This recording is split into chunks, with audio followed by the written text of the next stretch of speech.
welcome everyone. You are tuned into the Private Investigator Experience. Our host is Phil Little, and I'm Wade Little.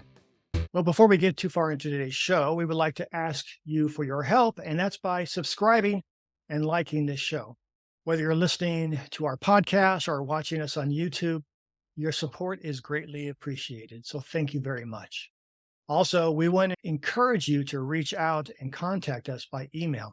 If you have any questions for us, maybe you need a PI, you have a situation going on, you want to just ask some questions, whatever it may be, or you just want to say hi. Here's the email address where you can reach out to us. It is plittlepi777@gmail.com. All right. So one area of investigative work that we receive a lot of questions about is undercover work. People watch TV shows and movies, and when they see these shows and these movies with the character that goes undercover and they do all these amazing things and they're quick on their feet, so to speak, they think, "Oh, wow, I can do that." Well, maybe you can, and maybe you can't. Well, we're going to set the record straight today. Is UC work like it is on TV? And how does the UC agent protect and cover their true identity? Also, I want to remind you that our host, Phil Little, has written several books. Hostile Intent is amongst one of them. So those are available online in most places. So check that out too. So all right, now let's get into today's show. Dad, how you doing? I'm doing well, Wade. Before we jump into Undercover, I do also just want to thank our viewers and listeners for reaching out. Hearing from people and seeing people sign up, that's great. Thank you for doing that. And as Wade said, feel free to send us questions you might have, what's about your home security, personal security, pictures of your home, give you input of how you might be able to better protect yourself. Our show is about private eye work, and we want to share some cases with you and talk about there are some similarities to television on what we do. Most of it isn't, but we have that part of it. But also, I want to be able to give you something, not just only entertain you, but give you something each week that you can help keep your family and your friends or your business or your home safer and to keep from becoming a victim. And I was thinking about this, Wade, and I realized that over the years, we had a training academy, a private investigator training academy in Southern California and Northern California. We trained thousands of people how to become private eyes. So I want to have a little bit of a course here, and I'm going to try every week to give you one of those tools that we taught our investigators over the years so you can help yourself stay safer. So be watching for that. Or if you have a question about one of those, send us an email, leave us a comment. Undercover work in the private sector, it can have its dangers. But it's like most things in our field, a lot of it is common sense and preventing thinking. We vet our agents very carefully, and we put safety at the top concern. We don't want to ever have one of our agents get in a violent situation. I will share one story with you a little later. And our undercover agents are a little different than television. They usually are in the workplace, and they're not infiltrating a gang or a cartel for the most part, but we're inside a company looking for problems that are internal: theft, drugs, harassment, supervisory, taking advantage of people, all those kind of things is what we're looking for. Now, the difference is too, from television, you'll see the undercover agent that maybe has to come in and testify and go to court. We try to not have that happen. What we do, our undercover agents are normal employees. They fit into the workforce, just like everyone else that's working there. And they report to us every day. And we take those reports, and our goal is to build a case independent of the undercover agent so that we never have to use them or expose their identity. Now, the clients like that, but they don't want the publicity, "Oh, you had undercover agents inside." And then we can use that undercover agent even in another business close by because they've just been a normal employees. And then at that end of the assignment, the agent is taken out, and then we wind up, and then the fun starts for me and our investigators, because then we have interrogation and other things that we do at the end, which we'll talk about a little later. Right. And it's the work of the undercover agent is amazing because each day they have to make notes, a report on what happened during that day. And it's not like they can just sit there and start writing down things in front of everybody. They have to have a keen memory to remember Yeah. facts and details. So, as far as the undercover division, I mean, how important was that division to the overall success of West Coast detectives? Well, wait, I think as I look back, the undercover division was the center of what we did because from that undercover, we developed surveillance activities, research, backgrounds, polygraph, and at the end, we would have a big takedown scene, which we did have those situations where we would be working with local law enforcement, and we would have a takedown in the middle of the night sometimes when they were stealing and taking merchandise. So we had those things as part of our development through the undercover division, and we would have 100 plus of men and women in the undercover division. Now, those of you that are thinking about women in undercover, no, we didn't do any illicit things, any seductive things. Our female agents, when they were working an assignment, they were covered and protected closely. And so we wanted to make sure that our agents were able to get the information that we needed and we could still keep them safe. And now, many times, we would have three, four, or five agents inside the same company and none of them would know each other in most cases. We didn't want them giving themselves away by trying to get together and talk or figure things out. So we had those exciting, fun times, but a lot of the undercover work and what our agents was doing was, as Wade said, observe, report. You had to have a good memory, and you wrote everything down, either when you got home or if you could get to a restroom to make notes to make sure they were never detected. Right. And one thing you mentioned, you talked about they are hired in the company, which can be tricky sometimes, but sometimes we have inside sources that help to facilitate the hiring. But so, I mean, what are the benefits of having an agent work as an employee as opposed like doing outside surveillance? What that maybe that wouldn't provide. Well, the big thing is it made me look good as an interrogator. I would have close to 100% of confessions because of the undercover agent reports. Now, normally what I would start an interview after the case is over, maybe it's been 3 months, 4 months, 6 months that we've had undercover cover agents working inside.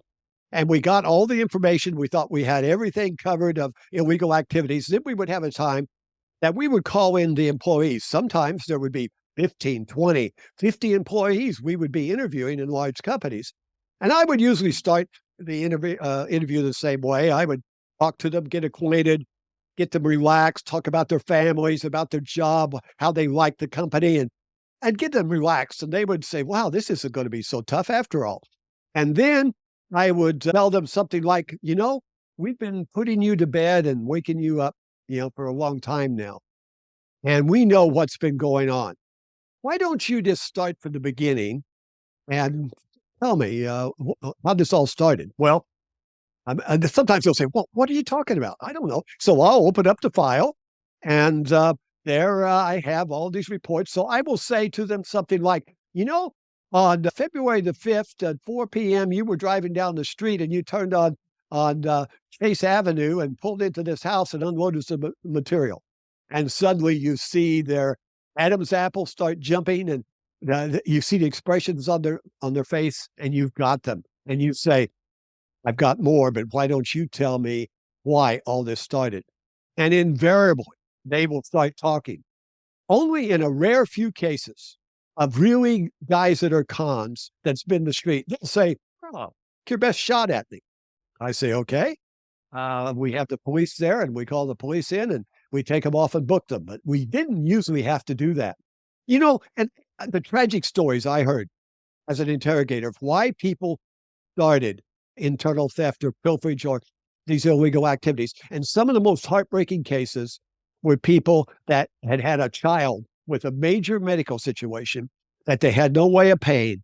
And they started this to help their child. And I tell you, that that cuts this interrogator's heart. And there were a few times that I would make recommendations to the company to say, this person, they did these things and there were some things they did. There needs to be restitution, but I can recommend that you would keep this person on. And, the times that happened, those people went on to become very good employees. So we just won't work the bad guys, the bad cops, the tough cops, try to throw everybody in jail. We look humanly at situations and people's situations too, and took that in consideration. Right. So I remember one case, and it kind of leads into the question I'm about to ask is we were watching a clothing store. We had cameras, covert cameras in a specific area, common area, and there was a lot of internal theft going on. The client, this large clothing manufacturer, they were losing, I mean, thousands of dollars, if not a week, a month in merchandise. So we were there. We had our agent in there, and we were watching and getting reports and so forth. And then when it came time to do the interrogation, like you were talking about, we were there. We brought these teenage girls in. I think maybe they might have been 18, maybe 19, right around there. So here's my question. Would you ever have a suspect refuse to talk and deny any illegal activities? Because with these girls, the one we thought who would cave was just the opposite. Yeah, well, actually, we would have minors at sometimes these kids working in some of these client stores were 16 or 17. They sometimes thought they could flim us, particularly the girls. They thought they would do the sweet little things and be the innocent little girl, but we had the information on them. Occasionally, I had a teenager, like as I mentioned with the adults, the younger set that would just deny, deny, deny. They said we didn't do it, didn't do it, and we then would have the information, and then we would have to take action. Which I preferred to have them work with us and work out the situation and see if we could help them redeem their lives. But that wasn't always the case. Sometimes they would just say, no, you just have to do what you're going to do. And then we would take the action of prosecution or filing charges and then working on that process. Right, and that was what happened in this case. The one girl we thought would break, she was, hard as stone, and the other ones that we thought would be hard as stone, they were like, "Oh, yeah, we did this, and she did this," and so it's interesting how once you're put on the spot like that and the pressure's on, how you respond, so so, Well, Wade, one thing to remember as investigators, I learned early on, don't ever assume anything. And I would have clients we went into with undercover, and the owner would say, John's been with me 30 years, 20 years, 15 years. I trust him. You don't have to worry about him. He's not the one. And many times we would find out that that was the one. So we never assumed anything. right, exactly. Alright, so let's kinda change course here on, like, with government clients, because I know we've done work for government agencies over the years. So, would you ever have, like, a government client who, for confidential reasons, would hire West Coast to perform UC or investigative work? Yes, on many occasions, Wade, we had both classified and unclassified. And one case, which always leaps to mind, was a large case. It was from another state on a joint military operation that had a big base where they had the spacecraft and Columbia's space vehicles were there. And because it was a small area, you would say, well, why didn't they use the FBI? Why didn't they use, which would normally be the case? But in this case, when they contacted me, I was a little surprised. And they said, we were referred to you because of your background and your professionalism and these kind of cases. But we didn't want to use the FBI because this was a small area. And we were afraid that they might be known and blow their cover inside. So we would have cases like that. And on this particular case, and all the government cases, we never had anyone that was doing the hiring know that they were undercover agents. In the corporate world, usually 3 or 4 people, the most, at the top of a company would know, and usually one would be the HR director. And that person would facilitate getting the agents hired. Well, in the government cases, we didn't have that. So we had a tradecraft that we used, that we developed over the years, and so we would have that client contact give us all the information about the hiring individuals, who would be doing the interviewing of our agents for hiring. And we would find out a whole profile on them. What did they like? What did they dislike? What did they want the agent to be like? Sometimes we would be dealing with a military person that would be doing the interviewing. So they like someone with a military background, pro American, or whatever the traits were. Then, once we got all of those traits, we would spend hours doing role playing with the agents, going through questions that they were going to be asked. And in this particular case, and many others, but this particular one, we had three agents going in, one on the night shift, and the three shifts. It was a 24-hour operation. And all three of our agents were hired within a week after the interview and even before the backgrounds were started, because they had been briefed all the way on how to get hired. So we were very successful of getting people, agents inside even government related clients. We just have to do your homework. You have to be prepared. And that's why we went to great lengths in testing our undercover agents. We had a couple of situations happen. One that, oh, this was in the 80s, I think this happened, that we had hired an agent, put them inside a company, and they had started work for a week or two. And we got a call from the agent and saying, I can't send you any reports. And we said, what do you mean? Well, I got to know these people and I like them. I can never report on them and what they're doing. And so, okay. So we pulled the agent out. And then what we did from that, we did forensic psychological training through our forensic psychiatrist. So we wrote in to our testing to eliminate people that might have that problem, that on reporting on people they got to know. So we did that ahead of time, and we never have another situation like that after that fact. Then the other situation that we used for some time, agents would have to go out after work, hang out with the guys, maybe go to a bar after work. And obviously, they weren't supposed to get drunk. They weren't supposed to overdrink. They were supposed to fake it, do whatever. Well, one instance, they stayed late. This agent drank too much, got to talking, and he confessed to being an undercover agent. And they took him out back and beat him up. So we took pictures of the guy. Fortunately, he was okay. And we used that as training on what not to do with the employees. Don't give away your cover. So this is all about training. We had hundreds and hundreds of undercover agents over the years. And those two cases that I mentioned were the only two of the type that I can recall that we ever had, because we dealt with things quickly when they came up and reinvented the training and made sure that we didn't get into that situation again. Right. Yeah, I remember back at one of our offices in that area of the office, the undercover area, where there was this big whiteboard on there, and there was, I don't know, 10, 20 different case names of undercover cases that were going on at any given time. It was pretty amazing. I remember, a matter of fact, back in those days, I had longer hair, and one guy that we hired, who was a retired LASO, when he first saw me, he was like, "Oh, this guy was a undercover agent." How long had you been doing the undercovers before you realized, after this one incident, that you needed to look at the psychological aspect of the employees or the potential hires? Well, when I took over West Coast Detectives in 1977, we had a large undercover division. And that was one of the things that the, the man, Stanley Comstock, that I'd taken over the agency from, who was the second owner, had built. And it was several months. It might even been a year or two. That's been quite a while ago now, before that happened. And it was early on. And then that was about the time. Then we came into the late 80s, when the forensic psychiatrist became very important in the stalker issue.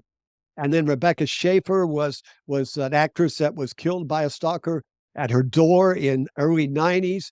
And so that was along the time which we were all becoming aware that we had to know more about the people, not only that were working for us, but our clients. And this brings up a whole nother thing we'll talk about probably at another time. But we knew who our clients were.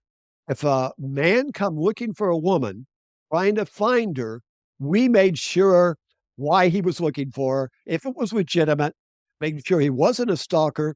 And then we would contact the woman when we found her and say, this person is trying to reach you. Is this someone you want to find you? So we are careful about guarding not only our employees, but also our clients. And that still goes on today with everything that we do in our vetting our people. Right. And I know there's been several instances when I remember working on cases where that happened, and it turned out the person was a stalker. And so we handled that appropriately. So as we kind of close today's show on undercover work, let me ask this question: in all the years you've done undercover work, what was your favorite case? Mm. The thing that I remember, we were working on a major theft case of a manufacturing company, and they were stealing merchandise. And at nighttime, they were taking it out in a truck, and they were going to offload it at a location. We had set up with the South Bay. This is in down in South Los Angeles, Torrance, and all that area, Long Beach area, with the cargo task force, mainly with LA, the Los Angeles Sheriff's Office. And we had a whole team set up. And this was one of those wild scenes. One of the deputies, I was carrying a handgun, but tossed me a shotgun as we were running down the alley, chasing these people, trying to head them off. And it went into all kinds of wild chases and calling out and finding people, and got the truck stopped and took everybody into custody and took them to the police station. So that was that. I went out, I think in those days, I was out on every takedown situation. That was my thing. You guys do the work, get it all ready, call me, and I'll be there for the grand finale. So that would be probably my favorite memory. There was a lot of others similar also. Right. So it almost sounds like a scene from a TV show. Oh, really? Yes. Yeah. All right. So all right, as we kind of wind down here, so do you have any final thoughts you want to share? Yeah. As we jump now to a little broader scene of helping all of us stay safe, I've been thinking about the world and all the challenges that we live in and things that affect us from around the world. And also what's going on today with the schools of training our children. It's important that we have accurate information as parents and as just citizens about what's going on in our communities. Just having a strong military is not the real answer. Israel, in its forming in 1948, realized that they had to have accurate intelligence, information to make the right decisions on for their military. So you, as a citizen, a homeowner, a parent, a citizen of your community, need to have good information about what's going on around you to help keep your community safe. Now, we can look at the recent fall of countries such as, well, even Hitler in Germany.